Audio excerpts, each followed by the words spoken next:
बिहार के राजनीतिक माहौल में इन दिनों एक बड़ी खबर वायरल हो रही है। खबर है बिहार के पूर्व मंत्री और विकासशील इंसान पार्टी के नेता मुकेश सहनी ने बीजेपी के नेताओं से गुपचुप मुलाकात की है। इस मुलाकात के बाद से यह कयास लगाए जा रहे हैं कि वह एक बार फिर से राष्ट्रीय जनतांत्रिक गठबंधन में यानी एनडीए में शामिल हो सकते हैं। अगर ऐसा होता है तो यह बिहार की महागठबंधन के लिए एक बड़ा झटका हो सकता है। बीती रात राजधानी पटना में मुकेश सहनी और बीजेपी के प्रदेश अध्यक्ष दिलीप जायसवाल के बीच एक गुप्त मुलाकात हुई। सूत्रों के मुताबिक इस मुलाकात के दौरान मुकेश सहनी ने एनडीए में शामिल होने की इच्छा जताई। यह मुलाकात महज एक सामान्य बैठक नहीं थी, बल्कि यह बिहार की राजनीतिक दिशा को प्रभावित करने वाली हो सकती है।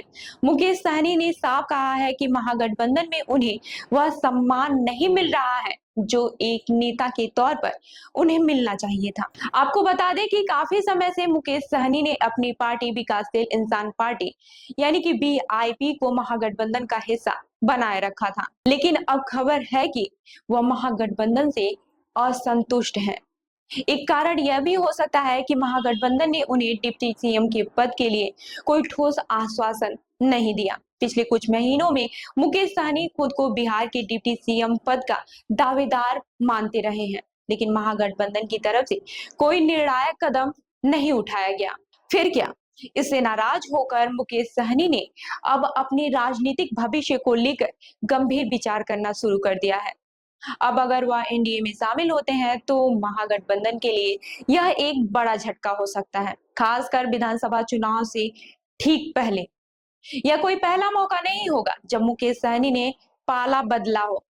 साल 2020 के विधानसभा चुनाव में वह एनडीए के साथ थे और उसी गठबंधन के तहत चुनाव लड़ा था, लेकिन चुनाव के बाद वह महागठबंधन में शामिल हो गए थे। फिर लोकसभा चुनाव में भी वह महागठबंधन का हिस्सा रहे। अब लगता है कि उन्होंने फिर से अपना रुख बदलने का मन बना लिया है। अब सवाल यह है कि अगर मुकेश सहनी एनडीए में शामिल होते हैं तो क्या असर पड़ेगा। सूत्रों के मुताबिक महागठबंधन की तरफ से हाल ही में एक मीटिंग बुलाई गई थी, जिसमें सीटों के बंटवारे को लेकर चर्चा की गई थी। हालांकि मुकेश सहनी के लिए यह मुद्दा शायद अब बहुत बड़ा हो चुका है।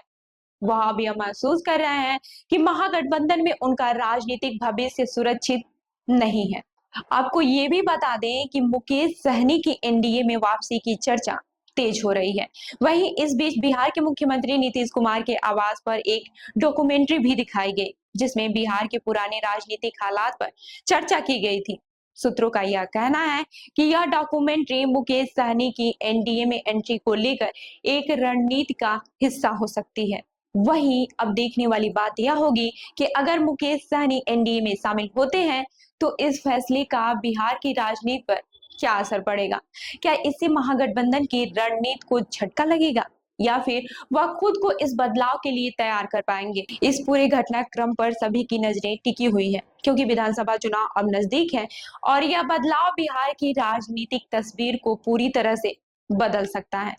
तो इस खबर पर आपकी क्या राय है, हमें जरूर बताएं और ऐसी ही अन्य खबरों के लिए हमारे चैनल को लाइक, शेयर और सब्सक्राइब करना न भूलें। मिलते हैं अगली खबर के साथ, तब तक के लिए देखते रहिए लखनऊ सुपरफास्ट न्यूज। धन्यवाद।